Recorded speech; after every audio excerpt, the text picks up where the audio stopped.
Hello and welcome to a look at Kid Gloves 2 for the Amiga, a game that was released by Millennium. Some time ago I covered the original Kid Gloves and I found it to be very enjoyable. A platforming game with a lot of nonsense going on, but I like nonsense in my platforming games, so yeah, I liked it quite a bit actually. Apparently there was several people that didn't particularly enjoy that game, but we can't all like the same things. So of course, because of my experience with Kid Gloves, I was somewhat interested in having a look at Kid Gloves 2, which I've done, and now making it into video form. Kid has decided to abandon his gloves after his first adventure, so calling the game Kid Gloves 2 makes no sense whatsoever. Rumors will have it that it wasn't meant to be a sequel, but was labeled a sequel to Kid Gloves in the last possible moment. But anyway, he's going out on a new adventure, and this time with his girlfriend Frida. Unfortunately, there is an evil wizard sorcerer thing called Rivalard, who has a certain taste for power and apparently excitement, and decides to kidnap Frida because he can. So of course, Kid is going to try and rescue his girlfriend because her being in the clutches of an evil wizard doesn't sound particularly interesting. Of course, she has been whisked away into a castle, which for some bizarre reason, a bit like Lord of the Rings, why it didn't eagles just fly further directly to Mount Doom.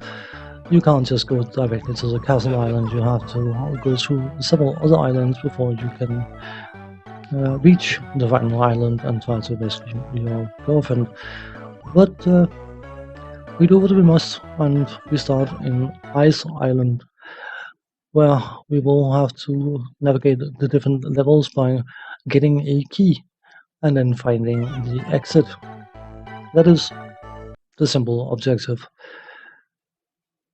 Along the way, of course, you will be fighting enemies and you will be able to stab them with your weapon, which in this case is a dagger. You start with the dagger, but you can earn better weapons later on. And of course, you can also get things like fireballs or nasty critters, which you can fire at enemies by pressing down and fire. You switch between the active item by pressing the spacebar.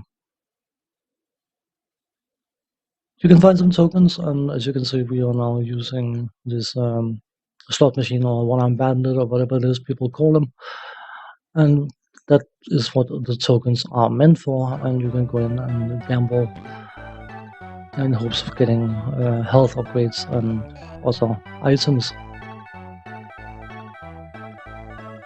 If you look at the interface, top left, you have your health, and if you take damage, you lose health. Surprise. To the right of that, you have your score, and for those to the right, top right corner, you have the timer. And the timer is actually surprisingly tight, all things considered. This game is supposed to be a semi-exploration kind of game as well as a platformer, and the time doesn't really allow for much exploration, despite the fact that it actually forces you to explore later on, but we'll get back to that momentarily. Underneath the timer, you got your lives, and underneath that you got your crowns. Crowns are a special item that if you pick up 10 of them, you will get an extra life. which is, of course, is always beneficial. And then underneath that, you have your different objects. Nasty critters and fireballs are selectable items that you can activate, as I said before, by pressing down and fire. But you can also get an Ankh, as we have currently, which basically allows us to keep our items in case we lose a life. Because, of course, it wouldn't be fun if you didn't lose all your gained items when you lose a life. So that is what you do. You also slots offer various other items like shields and stuff like that. And down the bottom you have your currently equipped weapon, in our case a dagger. The dagger, of course, is used to stab things with, as you can probably gather, and you can actually increase the power of the stab by holding down the fire button. There's an arrow, or double arrow basically, on the weapon that will show how much power you put into the stab, but I have found that you are better off just spamming the normal stab.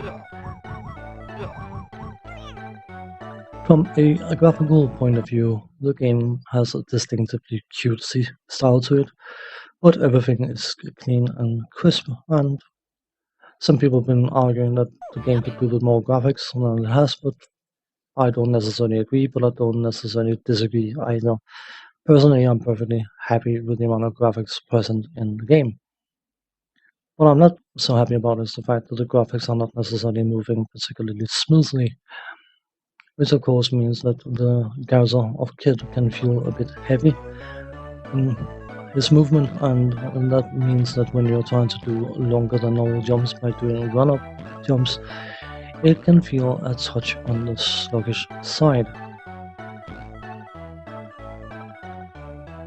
The sound, the music is cutesy and funky, and for me personally, the main criteria of game music is that it doesn't annoy the hell out of me within the first 10 minutes, and the music in this game definitely doesn't suffer from that issue.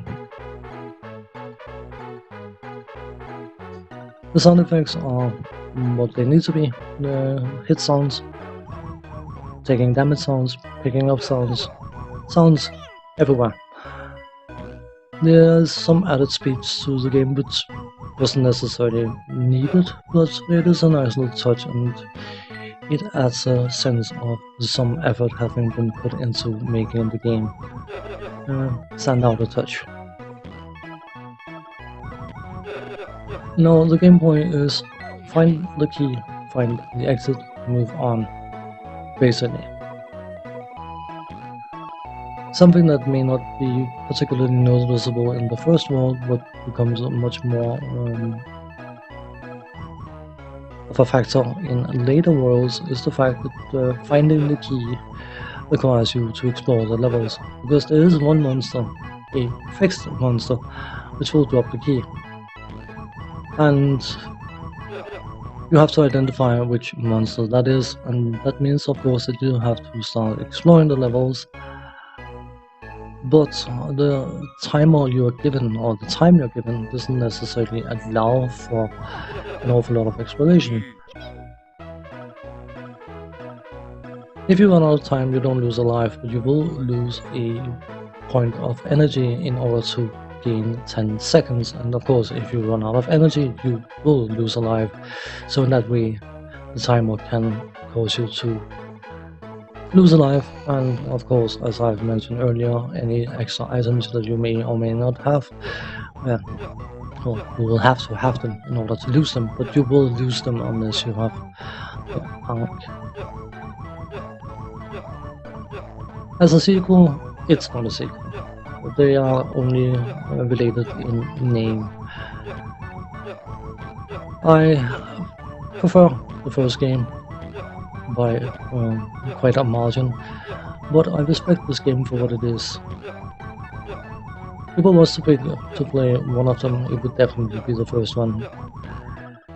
It's not bad, but it doesn't really have anything that you haven't seen or played before.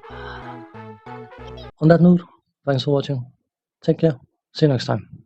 Bye bye.